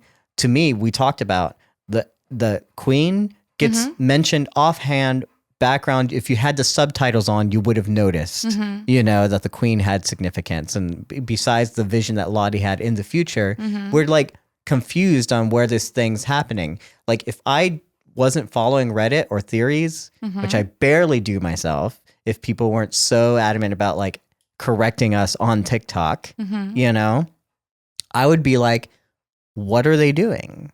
What is this ritual? why are they drawing cards? Like, oh, were we going to this? Was this all we were leading to? I don't think I would have put all those things together. And so it feels like fan service, and it feels like Reddit made it happen because they're like, oh, that these are some good ideas. Like, we'll keep these and we'll allow and we'll give this to the fans because they knew what was going on, and we don't have to like tell them anything. I'm like, but it feels so inorganic. Were people hypothesizing these things like last year when this was shot? Sure. I don't know.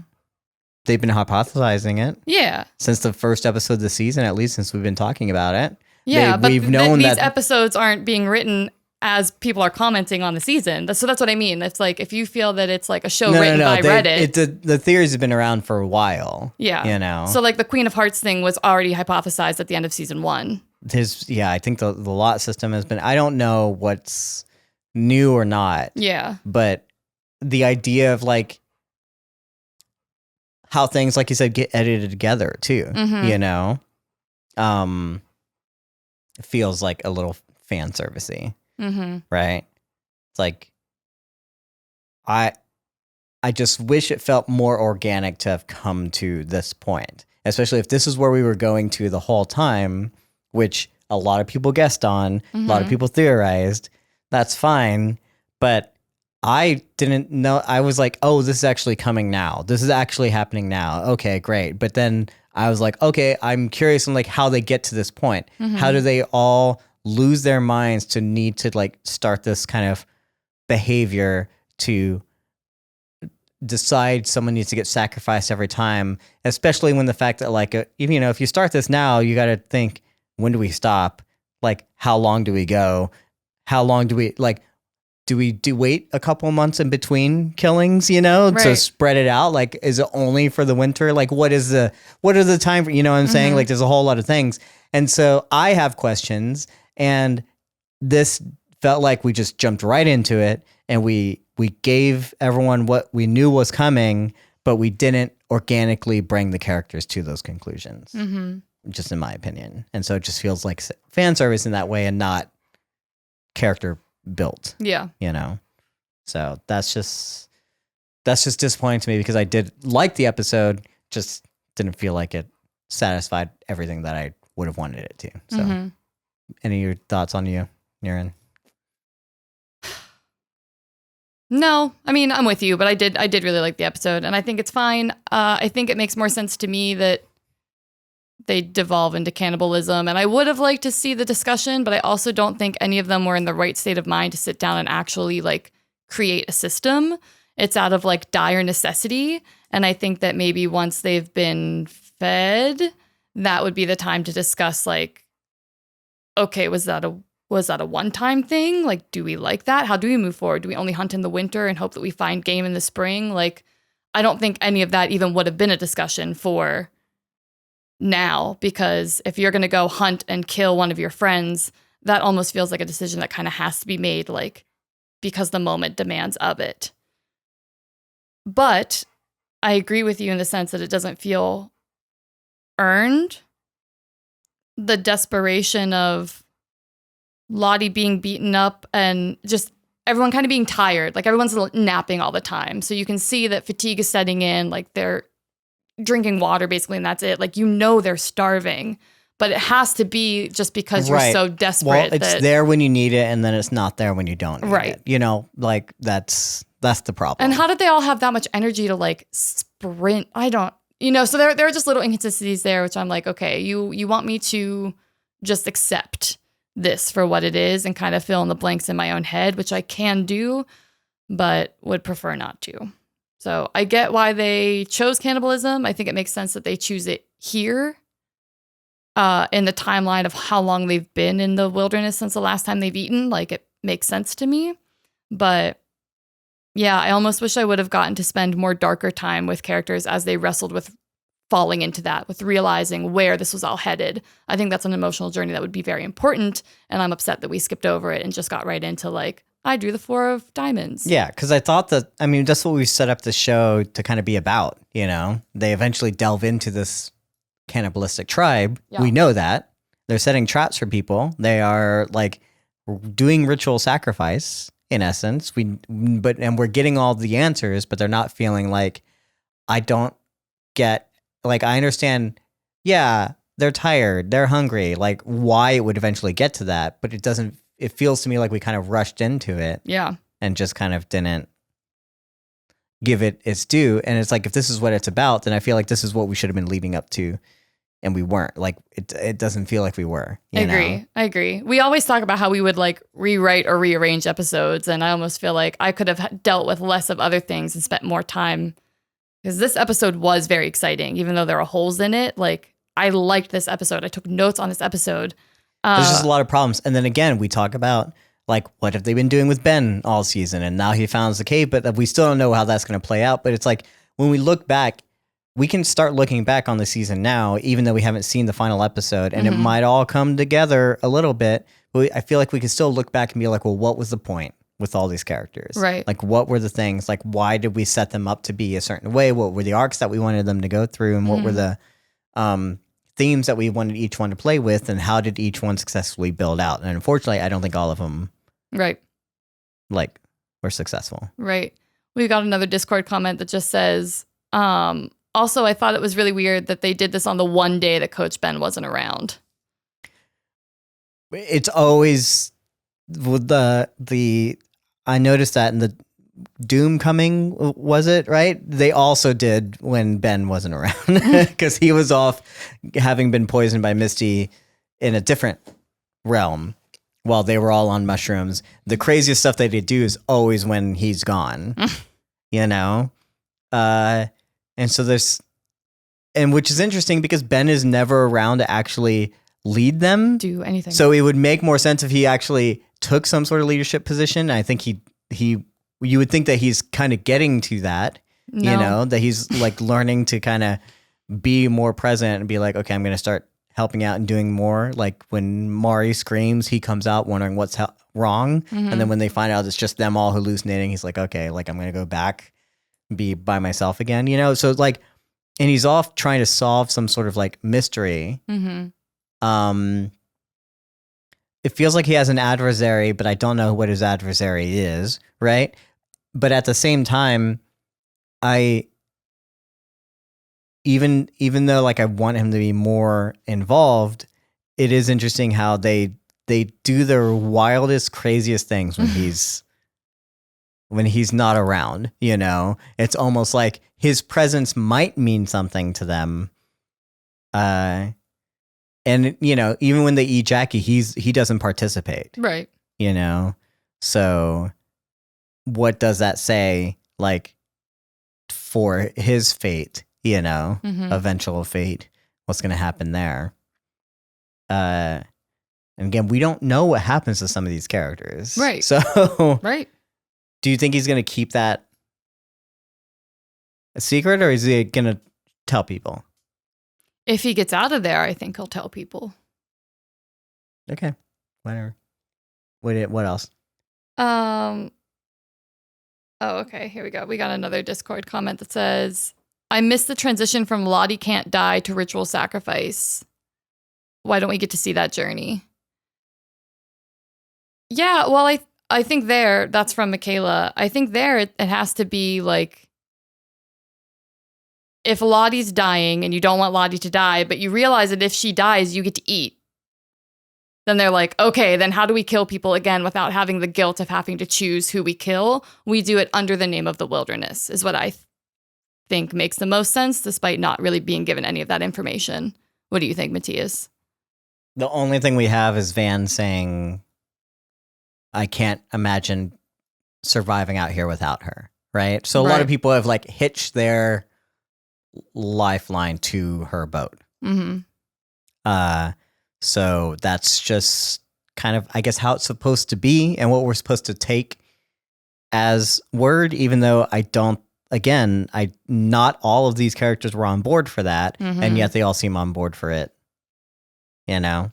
So, would have been almost more interesting to see if they had split the party, you know? Yeah.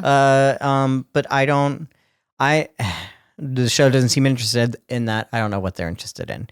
You said you had some theories, though. Did you ever talk about that? I mentioned all my theories. The only other one is a general concept of the show. As we know, there are many parallels to Lost and apparently Twin Peaks, which I have never seen, but apparently is very good according to TikTok. In Lost spoilers ahead, there are so many different ways to experience time. So there's flashbacks and flash forwards, but there's also something that was coined flash sideways, which takes place in a different reality as if the crash never happened. And you meet characters in different ways, and characters that don't exist in one timeline but exist in the other, and it's because they're two different timelines. And I'm constantly hoping that this show is copying Lost because I love Lost and I feel like it would be interesting, and hoping that they're not copying Lost because I'm not seeing like any through thread of how that would make sense. If I'm just to believe what Yellowjackets is telling me, it's that 25 years ago, they crashed in the wilderness, at least 5 or 6 of them survived, and now something 25 years later has like cropped up. And I'm having a hard time seeing how that's going to entice me for 5 seasons, and also what the payoff of that is going to be. Do you know what I mean? So I think my brain is trying to think of more interesting ideas of like, maybe like what you said, like it's real, but it's not real. Or maybe there's something going on psychotically. Or maybe they did all die in that crash, like her vision said. Like, I'm just hoping that there's more weirdness to it, because right now it just seems like anything I pick at, I can only go so far because there's really no meat there for me to pick into. Right. And we shouldn't be caring, right? We should be like, oh, this is interesting. I'm interested to see where this goes. Not necessarily like, well, this better be leading to this thing or that thing, and this is what we want it to lead to. Otherwise, we're not interested. You know, like, because it's boring. Yeah. Yeah. So that's just the unfortunate thing. And as much as you're like, I want it to be like Lost, I'm like, I don't. Right. I would hate this to turn out to be like Lost. One, because I'd never finished Lost and I hated it, and I will not like this show if it's basically just doing that. As much as I would argue you don't currently like the show. As much as I would be more interested in some of the theories that get floated out there, you know, if only they would give us anything to believe that some of those things could be true, you know, then it's like, oh, now that's an interesting show, you know, but I can't be holding out hope for something to come true in order for it to get interesting. You know, I want it to be interesting now. Right. And the first season was interesting when you're focusing on the wilderness. How do they survive? And what does this do to a person? This episode was interesting when they stop and just the simple thing of like dropping the pea pan and then having like not being able to hold it together on the ladder. And no one coming to Mari's side. I'm fucking stupid. You know, like that's like the things that this does to a human person, you know, that felt organic. But then like jumping to cannibalism and doing a hunt did not, you know? And like, I'm like, man, I like the smaller moments so much more whenever y'all focus on these things, but then you're trying to do all these other things that I'm just not interested in. I don't know. So. Yeah. Okay. We got a couple people typing in the Discord, but I think this is probably a discussion we can have in our, post-podcast Q&A. Yeah, unless you have anything else you want to touch on. Yeah, and anything about next week that we touched on it basically. We talked about Walter and what else really happened. Respectfully, we get glimpses of Lottie in like a velvet yellow robe, and I hope that they reveal Mari's alive. Yeah, that'd be great. I thought it was going to be Javi this whole time. Like, I thought like Javi would get revealed as like still being alive or out there or something, but like clearly he's dead. I hope now that they reveal that Mari is alive. That's it. That's all I got. Yeah, so I guess that's it. I'm so sorry. This felt more like a bummer because I thought I'd have more to say, and then I watched the episode again, and then I was like, I don't know what they're doing. So unfortunately, that's it. We got one more week of this, and now's your time to send in everything you've been wanting to say to us, or you feel like where is it all leading to? Fill in the blanks for us. Tell us where we're losing our minds, and and where we can fill in the blanks and fix the confusions and connect the dots, you can do that by emailing us at codependentcontent@gmail.com. Again, because I slur, codependentcontent@gmail.com, or you can go to YouTube, comment, leave a little time code with your comment if you feel like. If there's specific things you want to call me out for. You can always find us on TikTok or any other social media sites. And of course, you can always go to our Discord. The link is in the description or in the show notes, whatever it might be. And you can chat with us there. I know it's intimidating, but just tag us. Who cares? Yeah, come on in. We want y'all. We want you to be there. We'll say hi. Where we're also doing other things besides just codependent content. We're just sharing our love of all the other things we care about, like D&D and Formula One and going to the Ren Fair and what have you.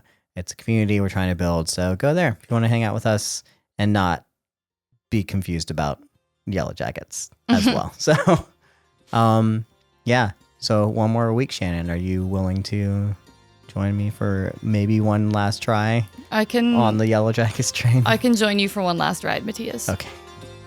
And then let us know what you think we should watch after Yellowjackets. Hey. Okay. Thanks again, everyone. Bye. See you on the next one.